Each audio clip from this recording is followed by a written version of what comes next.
Alright, so here is the Ahsoka Lekku.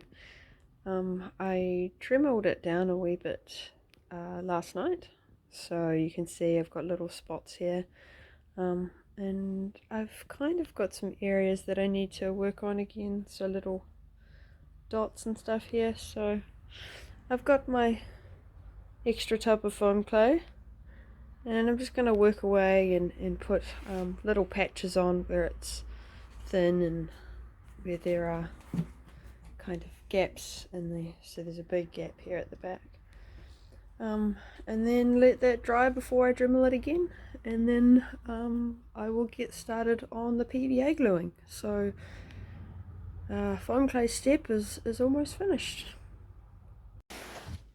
Alright, I am just about to do the final dremeling on the Ahsoka model, and here is my setup. So I always wear a mask because we get some very fine kind of foam dust particles that I don't want to breathe in, so I always wear a mask. And then there's nothing worse than getting those very small fine foam dust particles in your eyes, so goggles as well. And then old clothes because I'm going to get completely covered in foam dust. So here we go.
So you guys get the idea.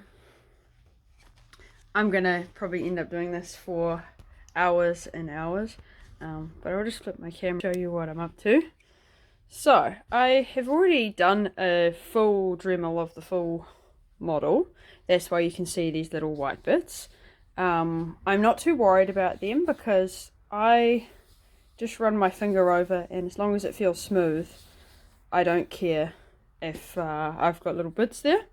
I might paint them black just for aesthetic purposes, but although it looks blotchy, it is actually, when I run my hand over it, it's nice and smooth.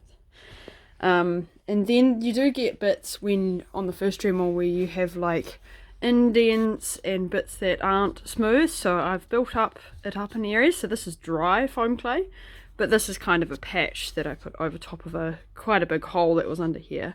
So I'm just gonna Dremel or sand down the edges so that it is smooth instead of this kind of gnarly patch on top. So I'm basically just gonna Dremel all these patches that I've put on so that the edges are smooth rather than sticking out. And then once I'm done with that, I'm probably going to paint the whole thing black so that I don't have these white blotchy bits, just so it's all the same colour, completely aesthetic. And then we can start PVA gluing and sealing it so that it is hard and shiny like these ones down here. So I'm going to keep going and I'll give an update later on. Alright, so dremeling is done. I have just a normal paintbrush here that I use to just brush all the little bits of foam off after sanding. You don't want that getting in the glue or the paint. And again, I normally wouldn't paint it before the glue, like I said, purely for aesthetic reasons, just because I don't really like the little white blotchy bits. So, to make it all one colour.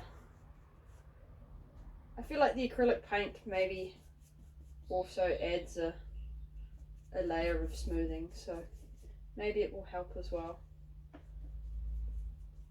But basically I want this mould as smooth and as pretty as possible before I start putting latex on it. Yeah.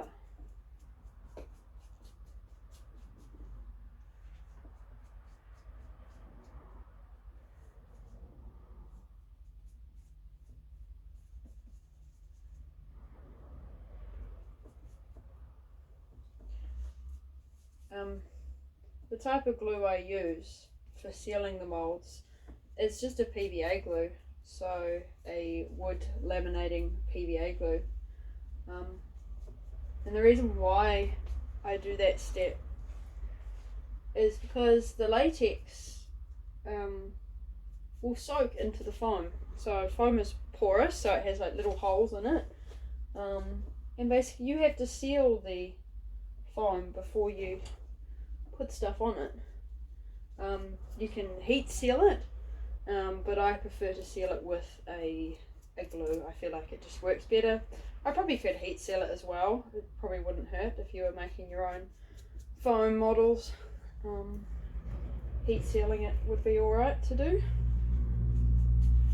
But you can see there on that top bit there, it looks a lot nicer. So I'm going to continue with my painting, and we'll come back for the PVA glue. Alright, there is the final paint job. Looking very good. Mostly smooth. It's still a wee bit blotchy in areas. But I'm not too worried because my Numa one was like that too.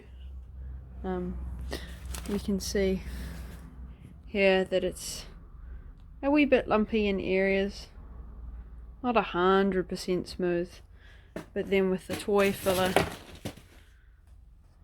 it kind of, I don't know, it's a wee bit more forgiving once you actually put the toy fluff in it. So I feel like now I have to wait and be patient, allow the paint to dry, and then I'll go ahead with the PVA glue. Yeah, lots and lots of PVA glue. It is glue time. So I have this PVA glue.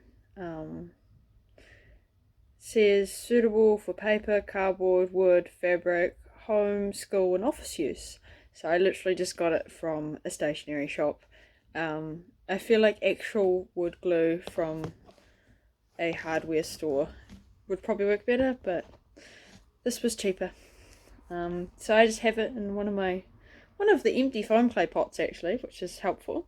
And I'm literally just going to paint it on with a paintbrush onto the mould. So I'm probably going to do a couple layers. Like I said, this is what we're aiming for. We're aiming for it to be shiny and hard and kind of smooth. So I will just keep PVA gluing forever and ever until it is at the stage where I would like. So this is what it looks like before. We can see it's got a kind of matte finish on it at the moment. It's not shiny at all. So hopefully it'll pick up a bit of a shine. But yeah, here we go.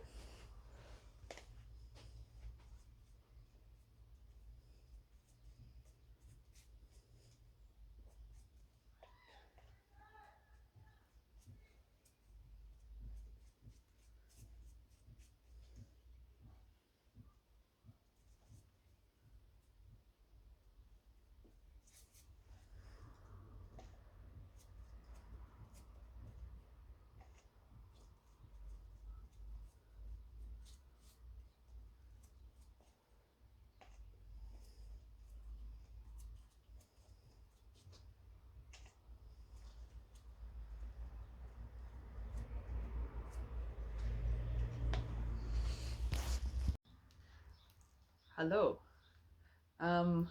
Big progress has been made in the mould section. So my Ahsoka mould, I reckon, is at the stage where it is completed. So this is the completed mould. This is what we're aiming for. So things I'm looking for with a mould is obviously smoothness. So it is nice and smooth. I know the latex is going to grip onto it. It's not, doesn't have holes, it doesn't have tape lines, and you can see from the light how shiny it is with the layers of PVA glue. I did about 3 or 4 layers of PVA glue, a lot more layers kind of on bits like this and underneath. I did it a lot thicker, just because I feel like it's more important that we get it really smooth at the top and the front. This is where people are going to be looking most, is in the center and at the top. So I've got a lot of PVA glue on the top here, and kind of a lot less PVA glue at the bottom.